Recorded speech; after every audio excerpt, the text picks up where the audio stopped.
Okay. Magandang umaga sa lahat. Good morning to everyone, especially those who are outside of the country or OFWs and nasa Middle East. Good morning to you wherever you are in the world. At bago tayo magsimula dito sa Justin Talk News PH, paki-like naman, paki-share, and if you're new to this channel, paki-pindot yung subscribe. Then press that notification bell so that anytime I have a new podcast, you will be immediately notified. So anong pag-usapan natin ngayong umaga, ngayong hapon na ito? Ito tungkol doon sa kahapon, yung natapos ang hearing ng nag-testify ay si Matibag at ang kanyang mga tauhan sa NBI. So may mga party tayo doon sa kanilang mga aligasyon na i-discuss natin dito. At ngayon pa lang, alam na natin kung ano bang intensyon ang gagawin ng NBI sa pamumuno ni Matibag para idiin ang husto si VP Inday Sara. Ito, lumabas na rin sa mga balita na si Matibag ay hinahanap ang hitman na sinabi ni VP Sara na kanyang utusan o kinausap o kinontrata para kung anumang mangyari sa kanya o maggurgur man siya, yan din ang gugurgur kina Bangag, kay Satanas at kay Tambaluslos. At ito, sinabi nga nila na ito ay great threat, and at the same time 3 counts of great threat dahil tatlo sila, great threats at ang inciting to sedition. Diyan naman to sa inciting to sedition, paano kaya niya in-incite? Kung kinausap lang niya yung ibang vlogger, is there any other person or a mass of people na dinidirect niya ang kanyang message sa kanila at ini-incite sila na to join him to perform the threat na sinasabi niya? Wala naman eh.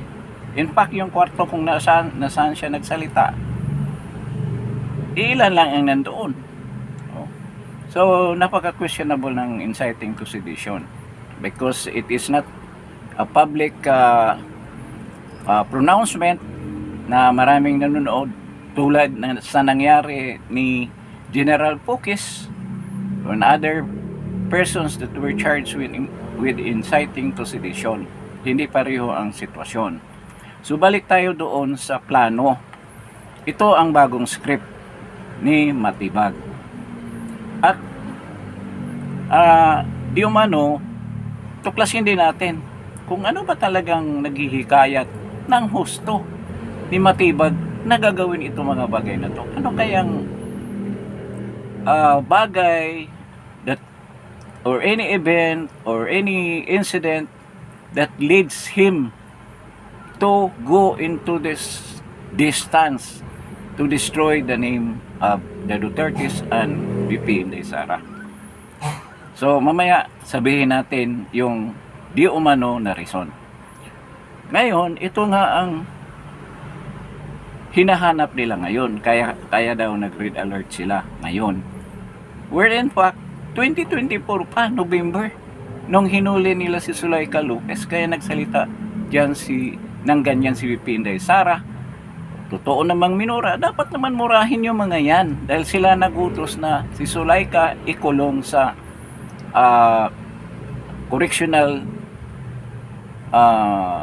correctional detention for women dyan sa Mandaluyong. No, wala naman siyang charge, wala naman siyang kaso. Kaya talaga as a sympathy at empathy na binigay niya, suporta sa kanyang tauhan, at alam naman natin si VP Sara, hindi yan pabayaan ang kanyang mga tauhan. Kaya talagang dinipinsahan niya hanggang dulo. Kaya yun ang sinabi niya. Ngayon, ito nga, di naman ako nabahala sa balak ni Matibag. Kasi halata namang script talaga para sirain si BP Inday Sara.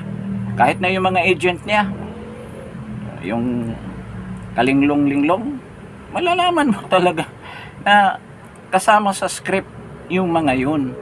Tsaka yung mga accusations nila, hindi yan tatayo sa korte. NBI na yung mga yan, pero kadalasan sa kanila mga abogado rin. Pero kung titingnan mo yung mga accusations nila, allegations, hindi yan tatayo sa any court of law.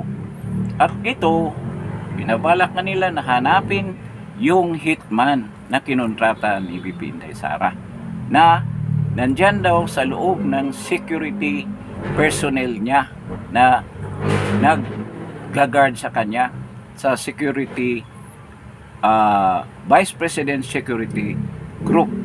Nandyan daw yan, base daw sa kanyang pananalita. I think si Redon ang nagsasalita na binunyag na ni BP Sara na nasa security niya ang kinakausap niya. Kasi yung pinipresent nyo na video ay splice. Ano bang ibig sabihin ng splice? Pinutol-putol nyo, hindi nyo pinakita ang buong video. Yun ang ibig sabihin ng splice. Kung iniban nyo yung content ng video, splice din ang ibig sabihin yan. Ganyan yan, kaya splice yun. Totoo yung sinasabi ni Congressman Marcolita na splice talaga yung video. Kasi nagsimula kayo sa dulo eh. Ano bang nagbungsod na sagutin ni BP Sara yung tanong? May isang vlogger na si Princess Maui nakasama dyan sa podcast na yan. May marami pang ibang vlogger na kasama na nagtanong. Minensyon na rin ito ni Congressman Marcolita. Ang sabi ni Princess Maui, at ito inulit ni Congressman Marcolita dyan sa hearing na yan, na ito ang tanong na may balak sila na gagawin sa inyo yung nangyari kay ng mga Romano doon sa Russia. Ang nangyari kasi ng mga Romanov, sila ang mga ruling elite or monarchy diyan sa Russia. Nung nagrevolusyon yung Bolshevik, yung mga komunista, hinuli sila. At buong pamilya dinala sa Siberia. Linagay sa isang bahay at sila doon ay pinagpapatay ang buong pamilya. Kaya yung istorya ng Romanov ganyan. At kinuwento rin ito ni Congressman Zamora as a historical background dyan sa salitang Romanov. At ang pagkasabi ni Princess Maui, baka gagawin nila ang ginawa sa mga Romanov na uubusin ang mga Duterte. Hindi si BBM ang uubusin, yung lahi nila. Kung hindi ang mga Duterte, paano nyo masabi na may threat doon? Yung huli niyang sinabi, tinanong ni yung vlogger na kumusta na yung security, hindi ka ba nababahala sa security mo? Yun ang sabi nung tanong, yung nagtanong. Ang sagot ni BP Sara, huwag kayong ma-worry o mabahala sa security ko, ma'am. May kinakausap na ako sa security ko, ma'am. May kinakausap na ako na tao. Ang ibig nila sabihin, yung huli niyang sentence, pananalita ng security, dinugtong nila na yung security na yun, tao. Hindi po ang kasiguraduhan ng kanyang kalagayan. Yun ang ibig niya sabihin. It's not noun. Hindi noun, hindi tao. Kung hindi yung mangyayari sa kanya na security ang ibig niya sabihin.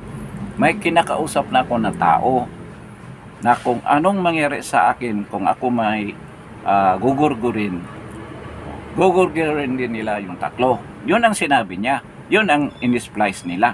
May kinakausap na kong tao.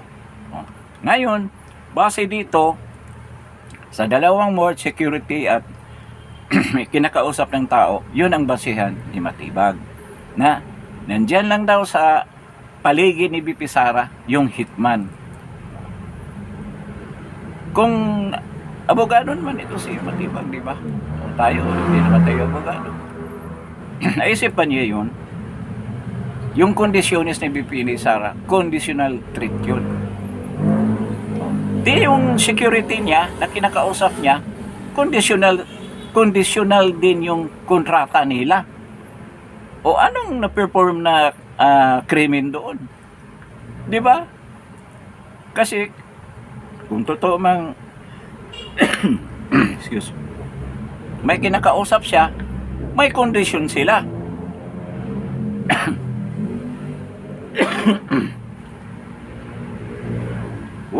wala pang krimen na nangyari. Excuse.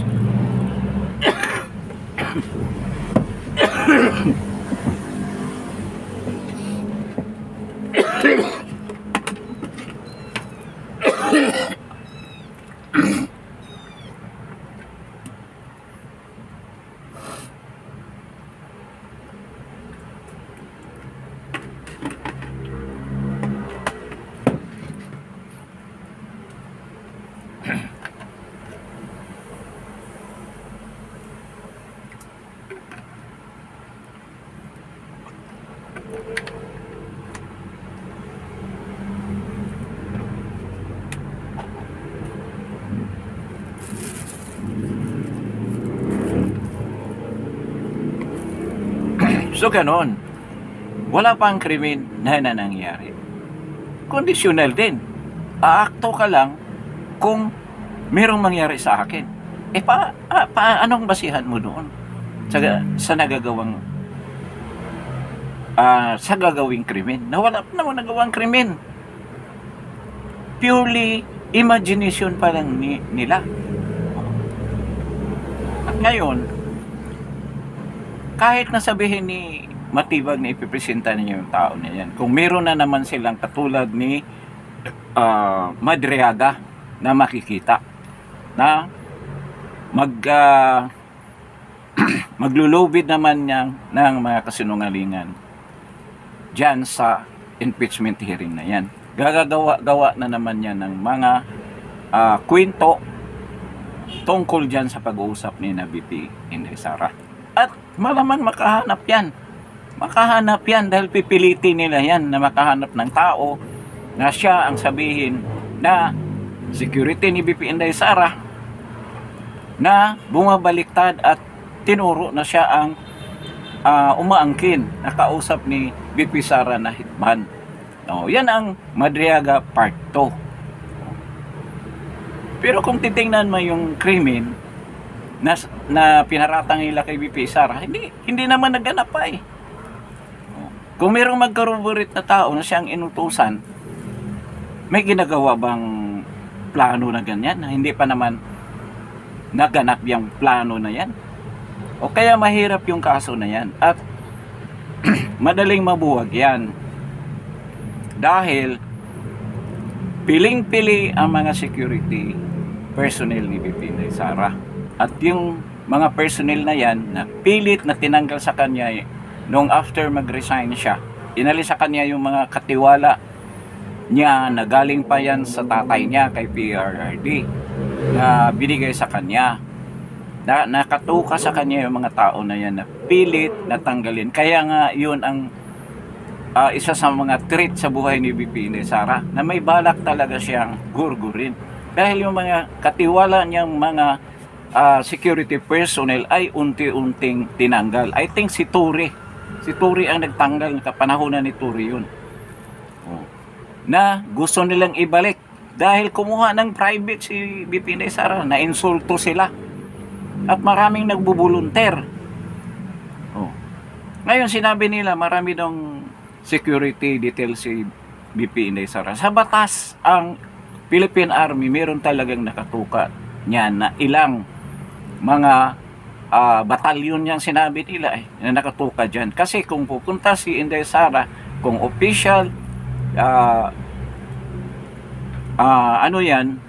activity, sa kanyang Office of the Vice President, hindi naman lang yung mga nag-escort close-in na mga security personnel ang sasama sa kanya. Yung mga advance na party, nandoon yun. Nag-clear up ng mga area kung saan siya pupunta dahil nakalagay sa batas yan. Paglabag yan sa batas kung hindi nila gampanan yan. Para alam na NBI yan eh. Yan pa sila, hindi nila alam yan. Kung ilan man ang gusto ng personnel ni VP Inday Sara, may limit din naman yan. Pero hindi yan sabihin na illegal yan. Kung sa tingin niya, may threat talaga ang buhay niya, na may threat naman. Kasi lalo na ngayon na mauubusan na sila ng option para masira totally si VP Inday Sara dahil in the end, talagang papalpakit ng impeachment case na sinampa nila. Yan ang katotohanan dyan. At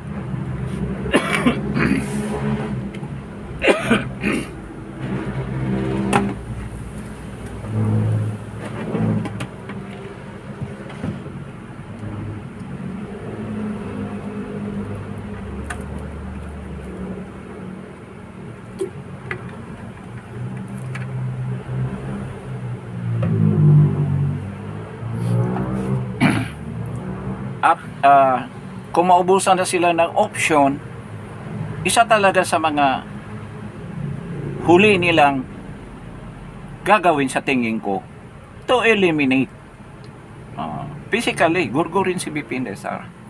Yun na lang naiiwan sa kanya up to the 2028 election.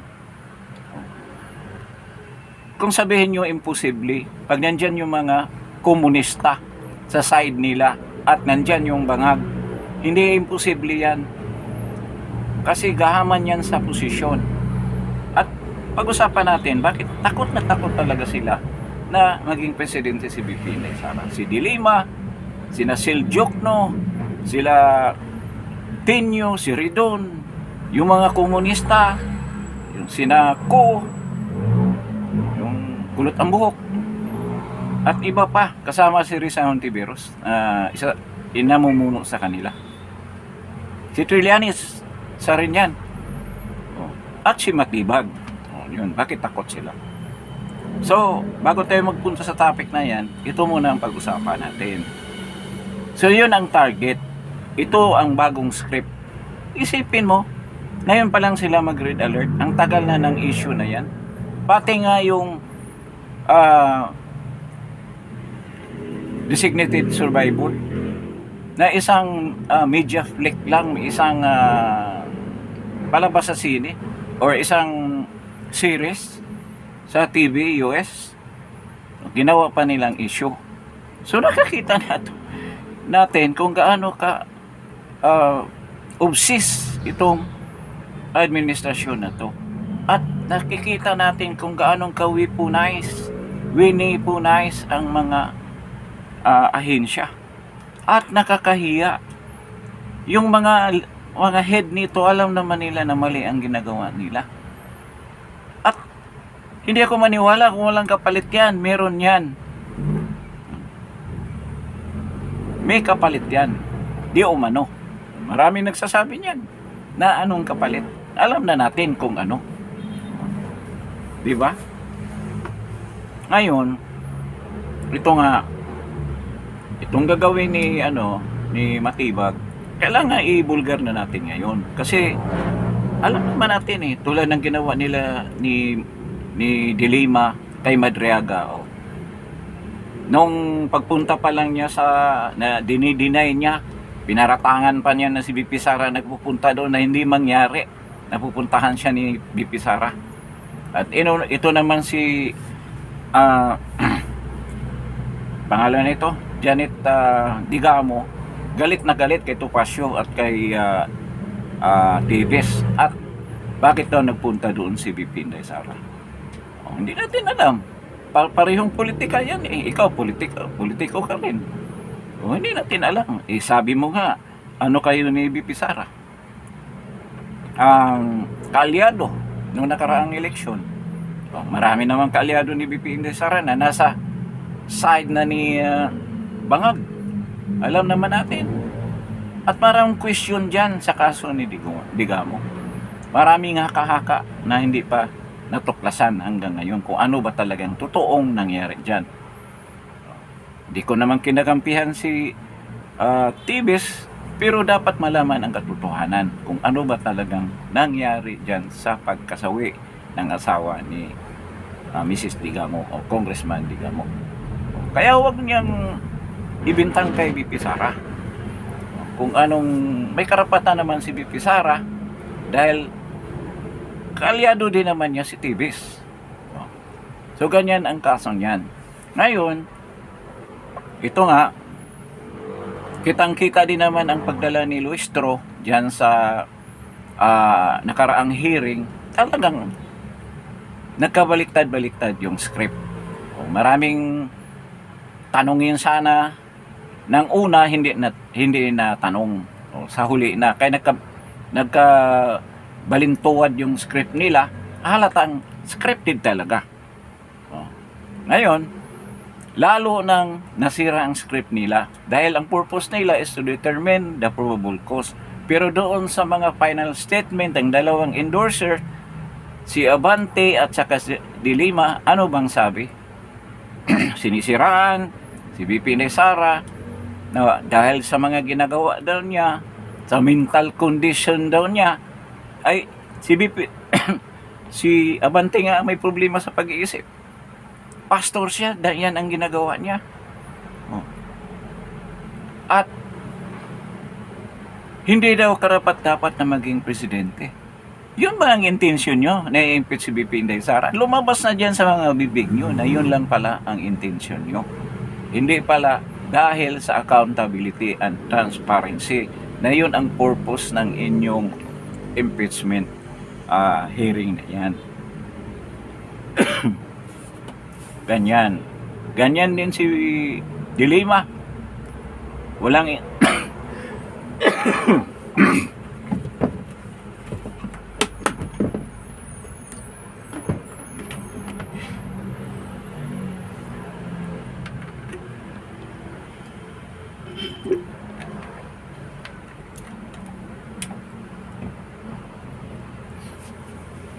doon sa kanyang huling pananalita, being an endorser si De Lima, tinitrace back niya yung mga ginagawa daw ng tatay na ang lahi daw nila ganyan talaga, mamamatay tao.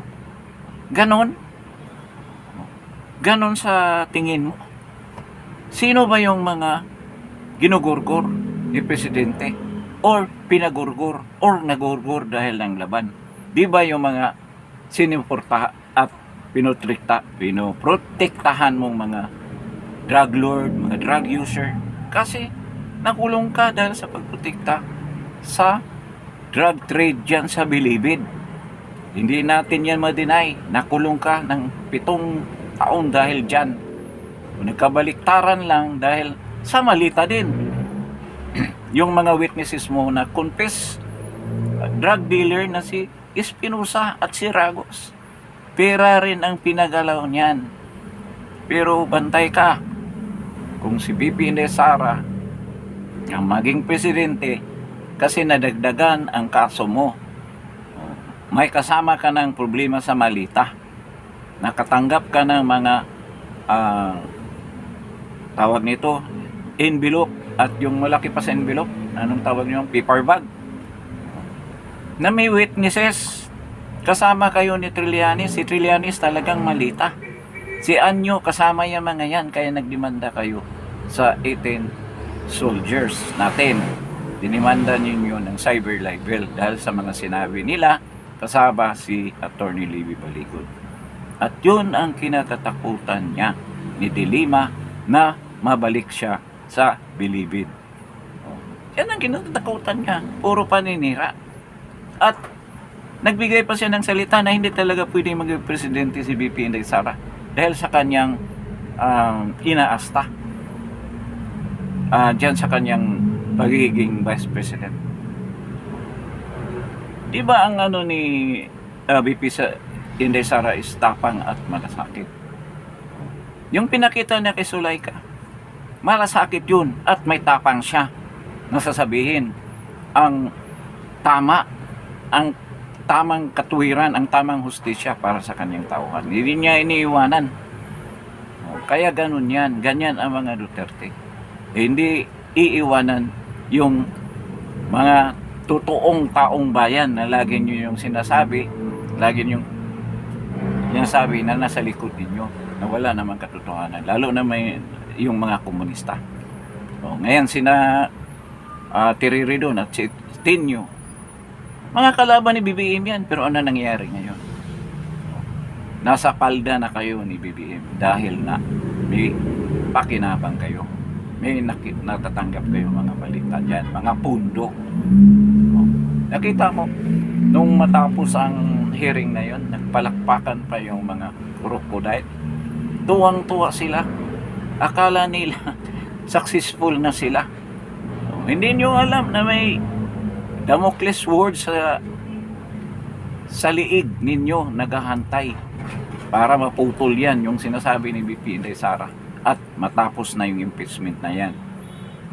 Na yan siguradong ipapatigil ng Supreme Court. Yung regarding sa forthwith, ito paninimula. Yung may nagsampa ng petition na dapat sisimulan daw ng Senado ang impeachment kaagad. Anong decision ng Supreme Court? Na hindi. Merong sariling schedule ang Senado kung kailan nila tanggapin yan. Tanggapin nila yung impeachment complaint na yan. So, wala rin. Hindi umubra. Ngayon, malamang ito, hinahantay lang yung butuhan dyan sa plenary. Malaking probability na talaga itong Supreme Court mag-issue ng stoppage order na para dyan sa impeachment hearing na yan. At iyak na naman kayo. Ayun, ang totoong iyak. Pinagsasabi ng mga trolls lagi. Kasi mahina sa katuwiran yung mga trolls ni BBM, ni Bagay. Kaya puro kabangagan lang ginagawa yung mga yan. Diyan na naman kayo iiyak. So, maraming pangyayari kahapon tulad na hindi binuksan yung green box kung nasaan yung ITR, income tax return ng BP Sara at Diman Scarpio. Ang iba nangamba dahil kasama talaga sila sa demanda. Demanda talaga sila sigurado at nademanda na nga yung EMLC at 4 plus 8 alpha, mayroon pang mga kasama dyan. Tingnan nila kung sinong nag-participate doon. At mayroon silang basihan na sampahan ng kaso. So, ganyan ang mangyayari dyan. Kaya, umatras si Louis Strong. Hindi nagbutuhan.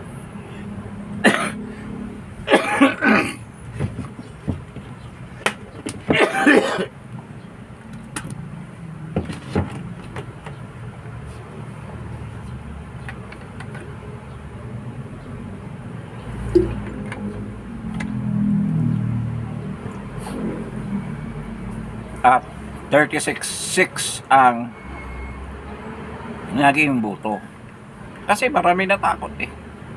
Kasi once sampahan ka ng ganyang mga criminal cases na yan, tulad yan, na paglabag sa Internal Revenue Code, pwede pa yan hahaba na posible kang hindi na congressman, may kaso ka pa rin. Yung sa AMLC, pwede hindi na siya AMLC, may kaso ka pa rin. At yung Sina De Lima, baka nakakulong na yan, may kaso pa rin siya. Sina Siljuk, no? Kaya makikita natin yan. Kaya yun ang bisa ng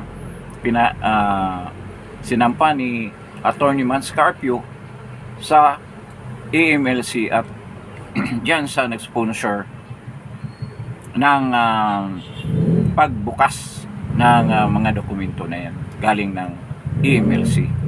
Na sinabi nila, EMLC naman ang nagbukas, hindi naman ang mga bangko. Yung mga dokumento na yun galing sa mga bangko At paulit-ulit nating sabihin na yung impression kasi ng ibang tao na 6.7 billion daw ang pera ni VP Inday Sara sa loob ng bangko. Ganito lang yan. Halimbawa ako may 500,000 which is a covert transaction or a suspicious transaction dahil kahit sino magdideposito ng 500,000, rini-report yan sa AMLAC para maimbestigahan kung saan galing yung pera na yan. Ganyan katotohanan dyan. Kung may 500,000 ako, pinasok ko sa bangko, so magka-record yun. Obligasyon ng bangko na i-report na yung above 500,000 kailangan i-report whether it's a covered transaction or a suspicious transaction. So, kung mag-i-issue ako ng cheque sa negosyo ko, lagyan natin, nag-negosyo ako, buy and sell ako ng sasakyan, halaga 500,000. So, ang ibig sabihin, may pera pa rin dyan sa loob. May pera talaga na naiwan. Hindi mo naman pwede i-zero. 500, ilagay natin, 50 mil maiiwan. So, 500,000 lang ang ilabas ko. Bayad ako doon sa bagong stock. Yung pinasok ko na 500,000 sa account ko at yung ilalabas ko ngayon sa loob ng ilagay natin 1 linggo, pinasok ko yung 500,000. Linabas ko na naman dahil bibili na naman ako ng bagong kotse para ibenta ulit dahil buy and sell ako ng sasakyan. Magiging 1 million na yan. Pero ang katotohanan, wala nang laman. Kung meron mang balanse yung naiwan na gusto mo lang paiwanan para maging active yung account mo na 50,000, yun lang may iwan doon. Pero yung 1 million na nakalagay 1 million pero wala namang pera na 1 million na sa loob ng account mo. Kasi ang binilang ang transaksyon. Ngayon may pera na nabenta ng kotse. Binta, 600, may 100,000 ka. Pinasok mo yung 600. 600, So, meron ka plus yung 1 million mo na nakalagay sa transaction mo sa loob ng nakaraang linggo. Ngayon, pangalawang linggo na naman, maging 1,600,000 na ang transaction mo. Dahil pinasok mo yung 600 sa account mo. Ngayon, may sasakyan ka nakita ulit. Ito, maganda to. Bilhin ko ng 600,000. Ganun lang yan. So, binili mo ng 600,000. Yung 1.6 mo na transaction mo sa loob ng 2 linggo na ngayon, magkano yan? 600, 1.6 plus 600, maging 2.1 million na. Isipin mo. Samantala, kung tutusin, ang pera mo sa bangko 50,000 lang naiwan. Yung naiwan mo lang na pang-balanse. Pang-active ng account. Dahil nga mayroong balance ka na i-maintain, I think 10,000 para sa savings account. At kung depende sa current account mo kung anong klase, usually yan 20,000.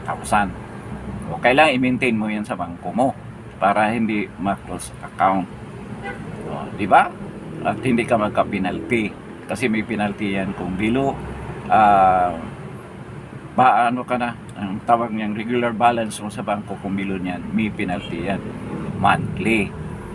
Ganyan yan. So, hindi ibig sabihin na nakalagay doon sa transaction ng bangko na 2.1 million. Ganyan ang pera sa loob ng account mo. Kaya kalukuhan si Ridon. Anong binubunyag niya? Yung pagsasabi niya, nakikita mo, ganito ang pumasok na pera, transaksyon, tapos ang kanyang salin ganito lang. Ulol ka, Ridon. Di mo alam, linuloko mo yung nakikinig sa kapanahonan na binunyag niyo yan. Diyan sa email. Si kahughangan talaga. Wala silang ibang ginawa lang para sirain lang talaga si VP Sara at kasama na si Mans Carpio. Collateral damage si Mans Carpio.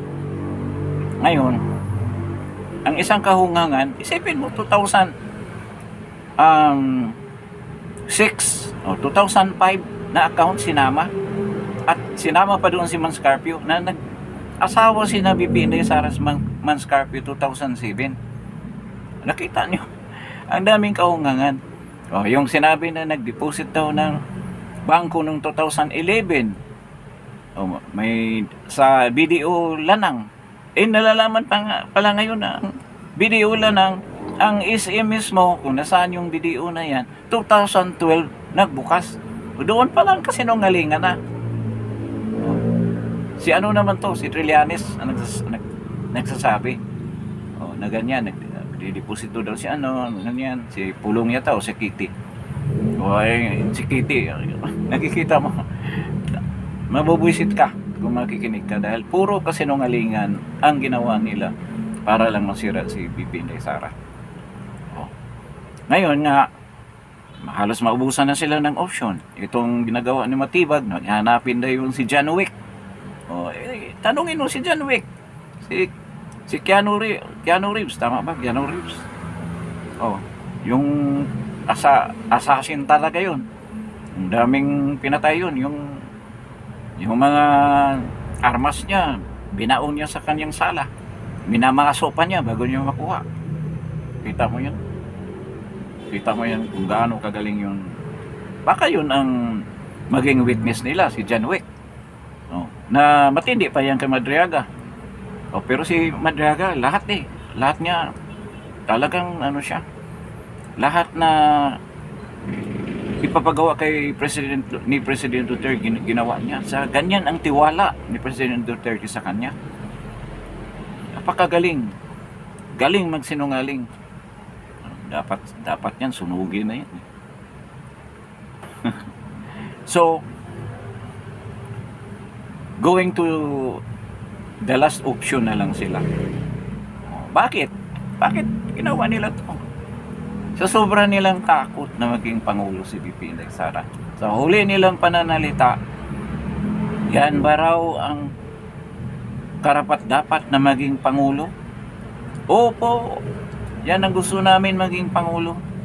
Dahil lilipulin ang mga katulad ninyo na mga kurakot, na mga sabihin na natin kriminal. Yan si Leila de Lima, nakulong na yan dahil sa krimen na ginagawa niya. Sa sobrang korupsyon na ginawa niya, crime din yung plunder na ginagawa ni Abante. Yung mga project niya dyan sa distrito niya, dyan sa Santa Ana, hindi pa sinilip yun, masilip yun pag palit ng administrasyon. Yun ang kinatatakutan niya. Kaya nga ayaw talaga niya pa upuin si Oy. Sino ba yun? Joey Oy. Naklaro namang nanalo. At yun ang pangako niya kay Bangag, na talagang gagawa niya ng paraan na akala niya maniniwala ang tao sa kanya. Diyan sa sekta mo, sigurado akong marami nang nandidiri sa iyo. Pagiging pastor, sigurado yan. Dahil para kang si Taning na nagbalat pastor nagsuot pastor. So, yan ang takot nila, na makukulong sila. Siguradong makukulong sila. Alam ba ninyo kung gaano ka lalim ang puot, o gaano ka lalim, sabihin natin, gaano ka intensified, gaano ka tindi ang galit ni BP Inday Sara sa ginawa ninyo? Isipin mo, si Bangag, pinagtiwalaan, trinaydor ang ama, pinakulong pa, hindi pa nakontento, pina-impeach pa yung anak. Ang daming ginawa, ang lahat ng mga kaalyado ay pinahirapan. Ngayon si Mike Defensor, pamilya pa kasama, si Roque ganun din, pasa lahat. Ang daming ganyan ang ginawa nila kasi yun lang ang paraan nila para magtagal sa pwesto, at hindi nila inasahan na may taong lalaban sa kanila, at yan ay si BP Inday Sara at ang kanyang mga kapatid, ang mga Duterte. Ayun ang nangyayari ngayon. Yung pagpakulong ni President Duterte, marami nagtatanong kung tama ba o hindi. Para sa akin, yan involuntarily na sinadya. Gustong iwasan ni President Duterte na hindi siya makulong, pero may purpose din siya. Ilagay natin kung hindi siya nakulong, ano mangyayari ngayon? sa sobrang suppression, oppression ng ginawa ng administrasyon. Kung hindi siya nakulong, naging buses lang siya ng oposisyon. Pero hanggang dyan, magagawa pa rin niya, hindi pa rin siya makakuha ng matinding suporta sa mga tao. At ngayon na nakakulong si si President Duterte, tingnan mo, sobra-sobra ang suporta ng mga tao. Kasi ganyan ang nature ng Pilipino. Once merong inapi, talagang kakampihan nila yan. Lalo na itong presidente na maraming ginawa na walang kabahid-bahid ng korupsyon. Na gustong burahin, ayusin ang pamahalaan natin, ang bansa natin. At yun pa ang kinulong sa mga kurakot.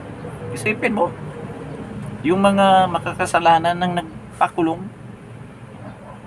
this is a battle between good and evil. At ang mga Duterte, ang good. Nakikita na natin, ang evil nandyan sa kabila. Yan sinabangag, tambalustos ngayon. Nagkabalintong-balintong na sila dahil nagkatraidura na rin. Hindi na malalaman ng mga kongresista kung saan sila. At karamihan na pupunta na kay Sandro. Yung faction na yan, Sandro at saka si Tambaluslos. I don't know, magkaroon daw sila ng reconciliation. Kung magkaroon sila ng reconciliation, purely lang drama ang ginagawa nila. At ang kawawa dyan si Jesus Escudero. Ano mangyayari dyan? Alam na natin kung saan pupunta.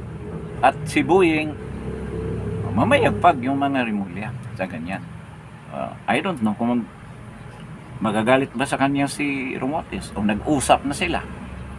O nakapress ng 20 days. After 20 days, pwede na. Diba? Yung account ni Martin Romualdez. For the meantime, ang babangka muna para sa mga crocodile dyan sa Kongreso, si Charis. Kaya yun, tumakbo yung impeachment case na sinampa nila laban kay BP Inday Sara. At itong mga congressman, lalo na yung nakatanggap ng malita, sina Kimbo, yan, sina Luistro, ang dami nila dyan, mahigit 24, na takot sila maimbestigahan kung si BP Inday Sara na maging presidente. Kaya tuwang-tuwa sila na natapos nila yung committee hearing nila. Tuwang-tuwa sila. Akala nila nanalo na sila. Akala nila hearing yun, trial yung dinaluhan nila. Mga tanga nga eh. Ngayon, itong mga komunista, anong takot nila? Yan sila akbayan, sila yung mga magkakaliwa, yung kabataan dyan, lahat, yung maraming namatay nung enkwentro. Pagdating ni Inday, matindi pa ang mangyayari sa inyo niyan. Kaya ang kinatakutan nila. Mabubura na yung mga prawns ninyo kung saan nandoon yung mga NPA. Sigurado yan, mabubura yan. At mabubuhay ulit yung NTF-ELCAC. At maging totoo na ang mga last mile na mga development, yung mga rural areas natin, rural areas, madidevelop na yan kung si BP Inday Sara maging presidente. At ultimately, mahuhubaran kayo at mawawala na kayo dyan sa posisyon nyo, especially na yung mga party list na ang pera na pupunta lang pang suporta, pang bili ng armas ng kanilang mga armadong NPA. Yun ang totoo dyan. Kaya ang kinatatakutan nila na maulit yung pangyayari nung NTF-ELCAC kung saan sa kapanahonan ni President Duterte, sa 14 fronts nila, 3 na lang ang naiwan. At ngayon, kay Bangag dumami na naman. Mabuti naman itong army, talagang hindi nagpabaya. Kahit marami sa kanila, lalo na yung sa Browner, tanggap din na malita. Mabuti naman, ganyan ang ginawa ninyo.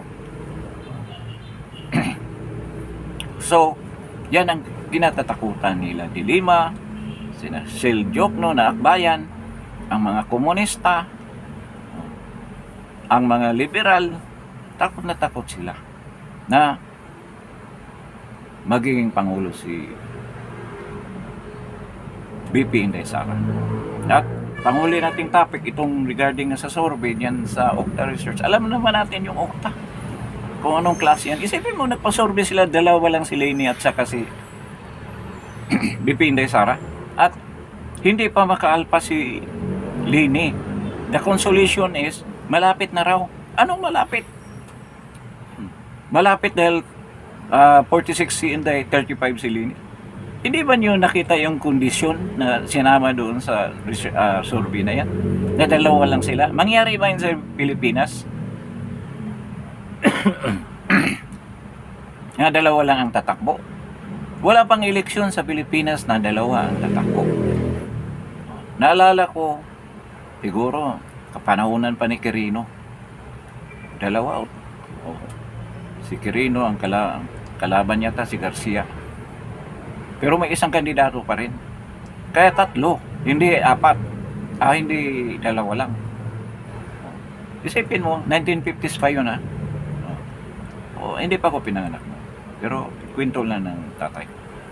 Ngayon, ito, konsolasyon lang sa mga sarili nila na mahahabol na si BP Inday Sara dahil ilan na lang, 11% na lang. Natatawa kayo. Doon sa survey, yung mga kahit na hindi binoto si Lini, dahil dalawa nga lang kahit sabihin nila na kay Rapi Tulfo ako, kay ako, John Vic Remulla, kay Risa Ontiveros, hindi po. Ang tinanong kung sinong iboto, dalawa lang po ang pagpilian nyo. Ganito po ang tanong, kasi may nagsabi sa akin na tinanong daw siya, nagugulat daw siya, iba ang binoto niya. Hindi siya bumoto ni Sara. Ayaw niya kay Sara. Anong sabi niya sa akin? Bakit ganun? Ayaw ko kay Lini. Gusto ko kay Rapi Tulfo. Dahil may utang loob daw siya kay Rapi Tulfo dahil nga nung problema niya sa asawa niya na resolve daw ni Rapi Tulfo. Bakit ayaw niya? Ayaw daw na itala, isulat na kay Tulfo siya. Bakit kay Lini? Yun pala, yun ang ginawa ng UKTA. Halimbawa, sabihin mo na sinong gusto maging Pangulo? Si Sara Duterte o si Lindo Robredo? Hindi po, ang gusto ko tawag nito, si John Vic Remulla. Hindi pwede, dalawa lang po pagpilian ninyo. Yan ang nangyari. Actually, ang nasa loob ng 35% na yan ay hindi solid na Lini. Actually, ang last survey ni Lini is only 16%. Yan ang katotohanan dyan. Tabla pa nga sila ni Remulla, ni Rapi Tulfo. Nakasama pa nga doon si Bongo at si John Vic Remulla, parang 5% lang. At si Risa Ontiveros, 0.7 lang sa survey na yun. Si Tory, 0.2. Yun ang katotohanan dyan. Yun, kasi kinarga nila doon kaya umabot ng 35. Parang linuloko lang nilang sarili nila. At doon sa huli kong survey, sinasabi nila na 33% lang ang base ni Sara. Hindi po, yan ang base ni Sara, 46%. Yan ang base. Yun ang ibig sabihin niya na hindi mo titinag na bumubuto sa kanya. 46% talaga yan. Kung 65 million ang voters, so ibig sabihin kung 46%, 46, 65, 46, around 33 million yan na botante. Yan talaga ang base niya, hindi natitinag. Dumadami pa yan. Dahil ng huling survey dati, nakita ko na 29, bumagsak ng 29 yan dahil umalis yung 2 milyon na pro BBM at yung mga ibang dilawan na sumuporta kay BP Inday Sara. Ngayon, kung hindi bubuto o hindi tatakbo si Lini, dahil yun naman ang sinasabi niya. Dahil alam naman nila hindi siya mananalo, useless. At hindi naman mangyari na dalawa lang sila. Binigyan lang ng pag-asa yung mga botante. Sa 16% ni Lini, paano siya mananalo? Ilagay na lang natin, hindi 40% or 36% si Sara, paano ka manalo dyan? Hindi ka mananalo at ngayon lumalaki pa. Dahil nga patuloy ang pagdemolis nyo kay BP Sara at patuloy na ani ng maraming simpatiya si BP Sara galing sa mga nahihirapan ng mga taong bayan. Dulot nitong Walang ginawa sila dito sa problema natin sa gasolina, problema natin sa crudo o sa diesel. Walang ginawa. Siyempre mo, nagbibigay ng ayuda sa mga driver. Paano? Driver lang. Dapat naman unahin yun. Pero dapat yung mga taong nahihirapan din, bigyan mo ng ayuda lahat. Tulad ng ginawa ni President Duterte nung pandemic. Dahil lahat naapektuhan. Meron bang ganyan?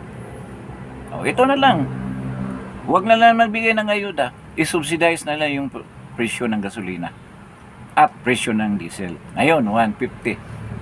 Kahit na hati na lang. 150, 75 pesos ang sagot ng gobyerno tulad ng ginawa ng Malaysia at Indonesia, Vietnam. 75 na lang ang talaga. Medyo mataas ng konti dahil 670 yata ang nakaraang huling presyo ng diesel. Ang gasolina nasa 50 plus. Ganun ang gagawin. Kaya ba gawin yan? Hindi na kaya. Kasi diyan sa mga windfall of profits ng mga oil companies na yan na nandito sa Pilipinas, sigurado ako may natatanggap ang Malacanang dyan. Sigurado ako. May malita din sila dyan. Kaya pinabayaan nila na kumita ng malalaki. Ang sabi ni Senator Marcolita, around 3.5 billion daily ang kinakita. Isipin mo ang laki niyan. Magkano kaya ang malita na tanggap ng mga bangag dyan sa Malacanang? Meron yan. Kaya nga hindi nila magalaw-galaw yan. Ang alibay nila ang oil deregulation law. May ginawa bang solido na bagay? Wala. Sana yung mga sinasabi niyo na parating mga tanker galing sa Russia, galing kung saan, meron ba nangyari? Kaya puro pangako yan na walang ito matutupad. Hanggang matapos na lang itong rehime na to. At ngayon, sila, panic mood na sila dahil hindi nila malaman kung how to deal with BP Inday Sara. How to demolish completely the Dutertes. Hindi eh. Kasi mga tao na sa kanila. Magtakip man sila ng mata, they will deny reality. Wala eh. Nandyan sa harapan mo. Nagdudumilat ang katotohanan. Mahirap yan i-deny. At ito na yung katotohanan. Ultimately, mananaig dyan ay si BP Inday Sara. At tayong mga solid na supporter ni BP Inday Sara ay patuloy nating gagawin ang dapat nating gagawin. Nakita natin yung nangyayari sa Iran. Ang mga tao, baliwala sa kanila yung mga ginagawa ng dating rehimen. Ano nangyari sa kanila ngayon? Dapat hindi tayo darating sa ganyan. Ngayon pa lang labanan na natin. Hindi tayo darating sa nangyari sa Iran na napakayaman na bansa. Umaapaw yung oil, bilyones ang kinikita araw-araw. Pero mga tao nagdudumahok, naghihirap. Dahil nga sa kapabayaan din ng mga tao, dahil sa kanilang religion, ng mali ng religion na sinasamahan nila. Ngayon gusto nila ibalik yung hari, yung prinsipe nila. Kasi marami namang mga countries na mayaman kahit may prinsipe, kahit may hari. Bakit yung UK, yung Britain, mayaman pa rin na si Prince Alexander, si King Charles. Ang dami dyan sa Europe, mayayaman, may hari naman sila. Kahit na Thailand, di ba? Ano yun? Monarchy. Kaya hindi yan masama. Dito lang sa atin, hindi natupad. Kasi yung maharlika, papalitan na sana. Kung hindi alam ng mga bata. Noon may move sa Kongreso ng kapanahonan ni Ferdinand Marcos Sr. na palitan ang pangalan ng ating pamahalaan. At maraming kumontra. Siyempre sila Salonga, si Joker Arroyo, si Ninoy. Kumontra dyan. Kasi baliwala ang ating history. Pero ang rason ni Marcos, ito nga yung history natin.